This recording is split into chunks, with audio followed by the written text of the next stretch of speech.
Long before she charmed audiences in feathered gowns and sequined heels, Ginger was simply Virginia Catherine McMath of Independence, Missouri, born in 1911. Shaped by a childhood of traveling vaudeville acts and uncertain finances, she learned to adapt to ever-shifting environments. One week might be spent in a modest boarding house, the next in a cramped room above a theater. This early exposure to transience taught her two things. First, how to make any space her own, even if only for a weekend. And second, how to look forward to a day when she could surround herself with a place that truly felt safe. As her career took flight, her comedic timing and graceful footwork with Fred Astaire made her a household name. Yet behind that bright facade was a young woman fiercely determined to lay down roots she could call entirely hers. Real estate for Ginger wasn't just an investment. It was a form of self-expression, a shield against an unpredictable world. By the mid-1930s, she was dancing her way into stardom. With each film released, she found new acclaim, along with the financial means to explore her fascination with interior design and architecture. Her first major purchase was a small Spanish-style bungalow in Hollywood. It was unassuming by star standards, but significant in that it represented her first real taste of stability.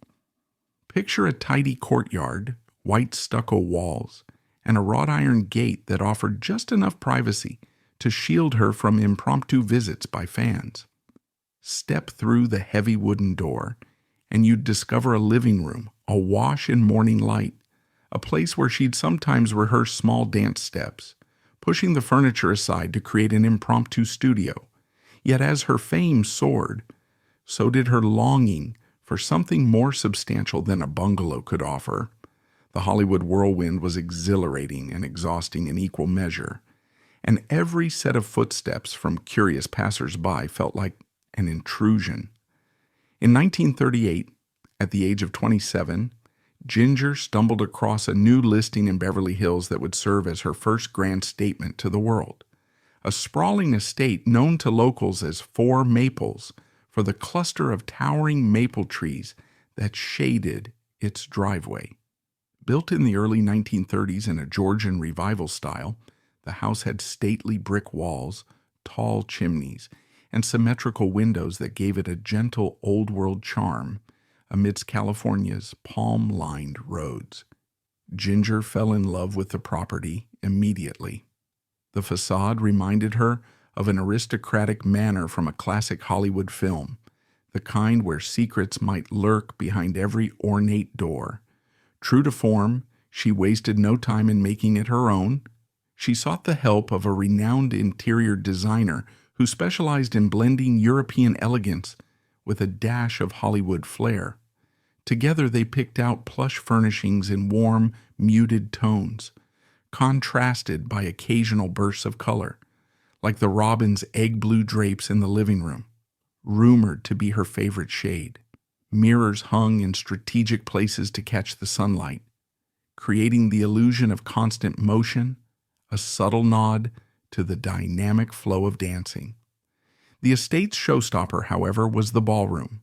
Yes, a genuine ballroom tucked away on the main floor.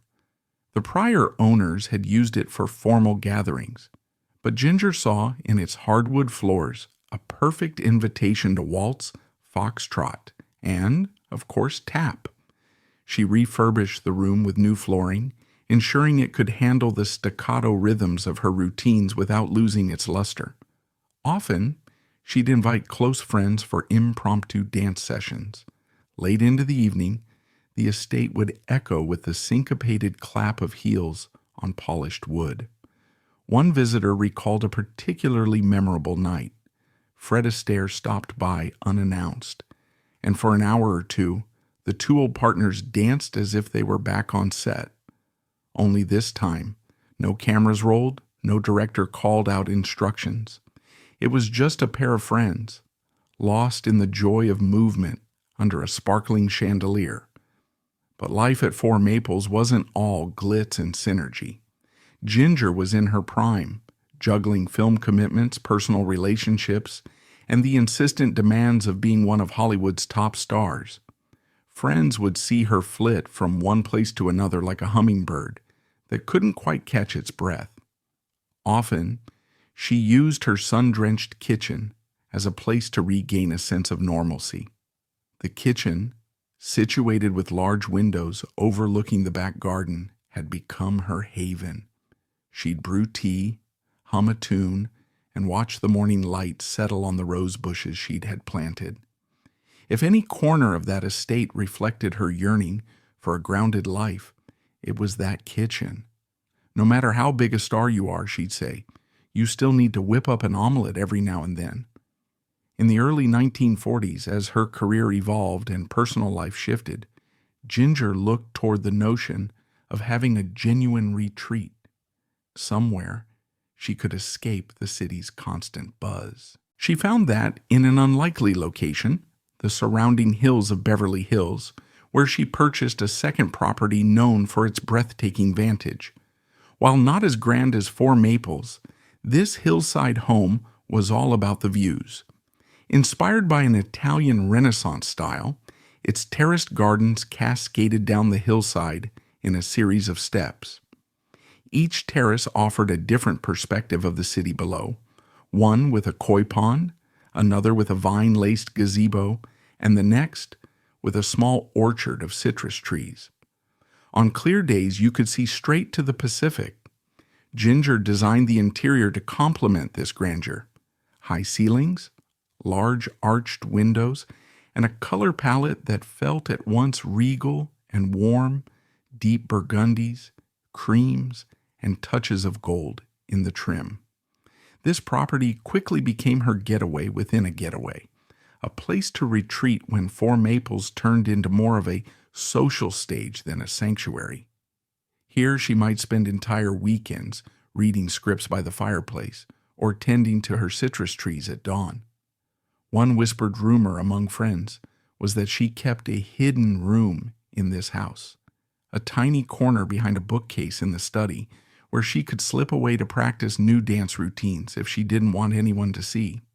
There was talk of a wide mirror, a single overhead light, and a small record player.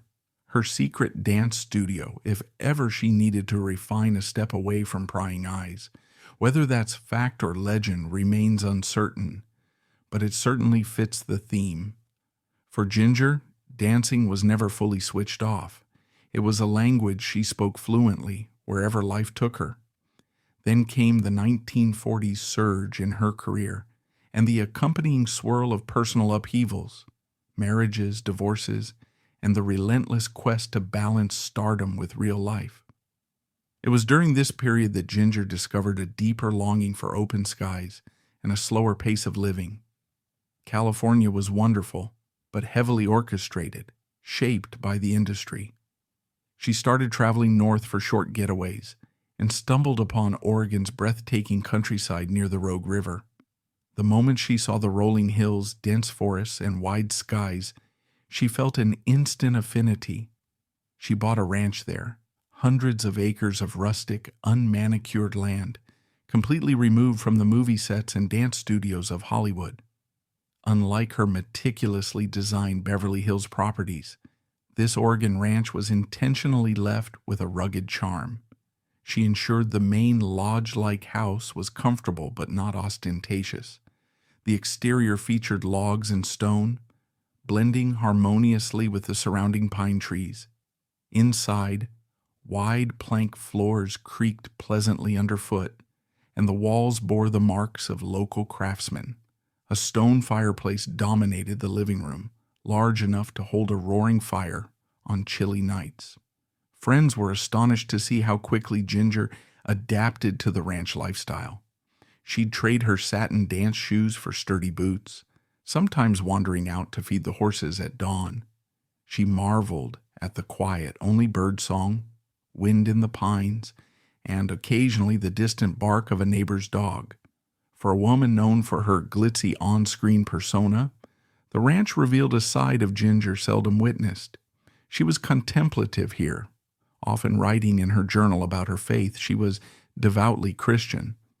her gratitude for the freedom she'd gained, and her hopes for a simpler, more grounded future. Visitors recall that the kitchen in her Oregon home, unlike the polished one at Four Maples, was more rustic, with old-fashioned oak cabinets and a battered wooden table at its center. Ginger often insisted on cooking hearty breakfasts herself, from scrambled eggs and bacon to fresh biscuits if she was feeling ambitious. There was a certain pride in preparing her own meals and stacking a plate for a friend who'd come to ride horses with her all morning. At these times, Hollywood's hustle felt a million miles away. Occasionally, the ranch saw star-studded visits. Fred Astaire was rumored to have spent a weekend there, finding the quiet both eerie and refreshing. Another famed guest was Lucille Ball, who was fascinated by the idea of Ginger living a backwoods life. But these visits were the exception, not the rule. Most days, the ranch remained Ginger's private corner of the world, a place where she could watch the sun rise over pine-covered hills and just be. Not Ginger the star, nor Ginger the dancer. Simply a woman named Virginia with a deep love for nature and a heart grateful for her blessings. As the 1950s rolled in, the film industry changed, and so did Ginger's ambitions. She ventured into stage work, becoming an accomplished actress on Broadway. This shift in her career drew her to another property, a chic Manhattan apartment in a pre-war building on the Upper East Side. She kept the location discreet, partly to avoid fans crowding her doorstep, partly to maintain her sense of privacy in a city that never sleeps. This apartment exuded refined elegance, herringbone floors, tall windows draped in silk, and a modest but elegant living room where she occasionally hosted small gatherings for close friends or castmates. She took delight in the fact that no one truly expected her to be a New York person, given her West Coast roots. Yet she loved the city's intellectual energy, the hustle that felt so different from Hollywood's brand of stardom. In that apartment, a small study acted as her career nerve center, full of stacks of scripts, letters, and framed memories from old film sets. Here, she'd entertain directors or producers who visited to discuss potential roles. One unsuspecting friend once peered into the closet adjacent to the study expecting to find coats.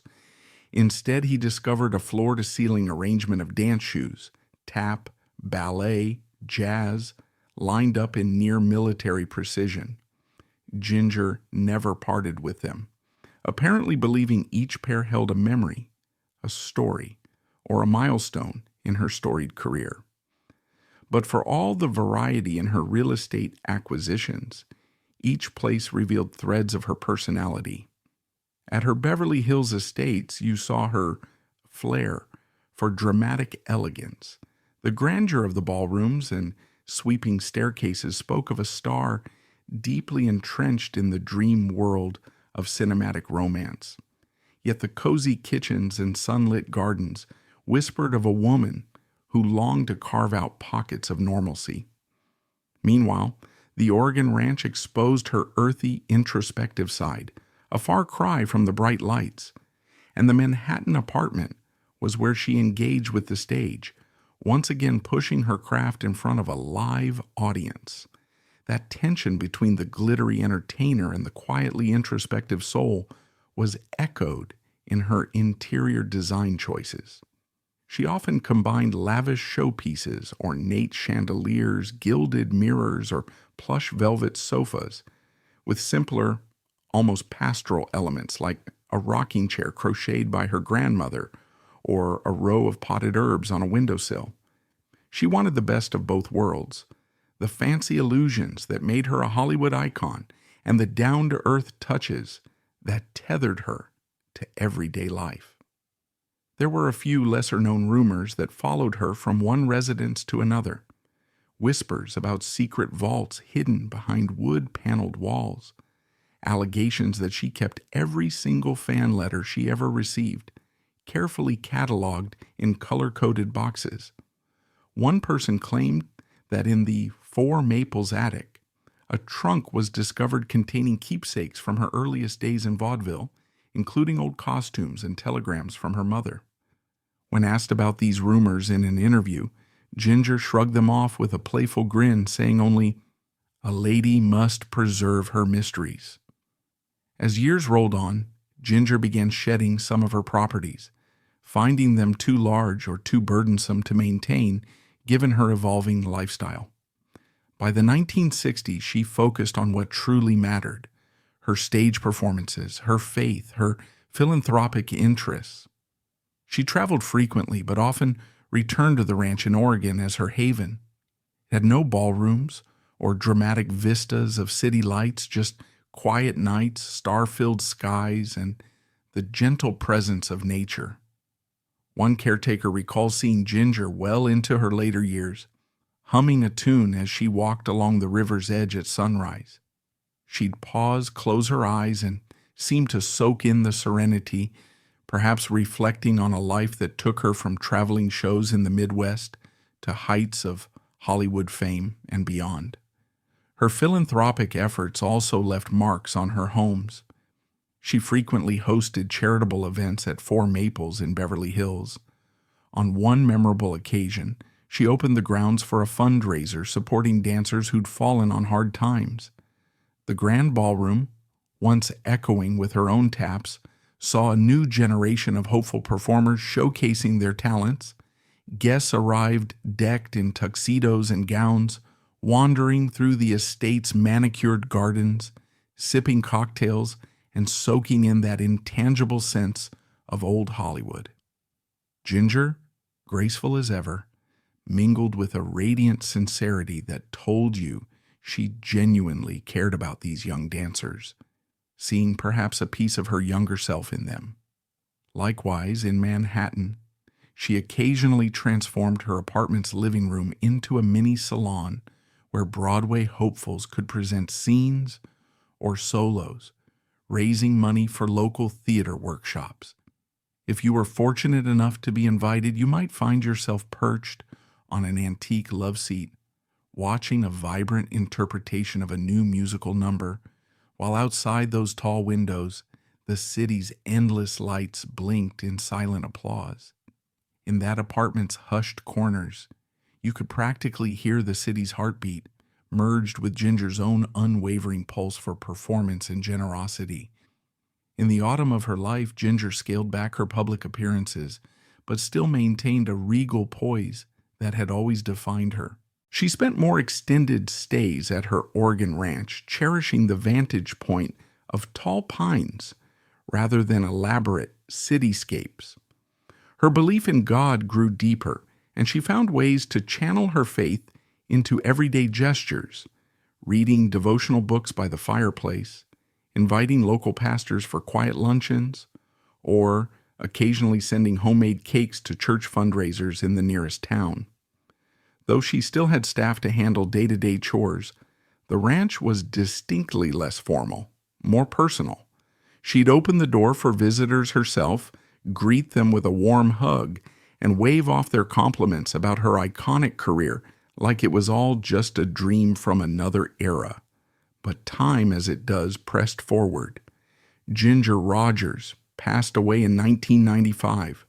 Soon after, many of her beloved properties changed hands, some going to private buyers, others eventually making their way to fans of classic Hollywood who wanted to own a piece of that golden age.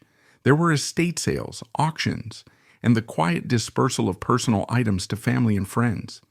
In the end, each house or ranch held traces of her presence: a scuff mark on a dance floor, the lingering perfume in a closet, rows of carefully tended gardens, shaped by her taste. And so these dwellings became living archives of Ginger's story, each corner holding a memory of the star who danced her way into cinema history, and, more importantly, found refuge within her own walls. What then do we learn from these homes? Perhaps that a life of motion, both literal and metaphorical, craves places of stillness. Ginger was a performer whose entire being radiated energy, yet her favorite spots were often the quiet ones: A sunlit kitchen, a hidden dance room, a ranch house by the river. The polarity of her existence, dazzling Hollywood star, yearning soul in search of peace, was written into the architecture of her estates. And that wraps up today's video.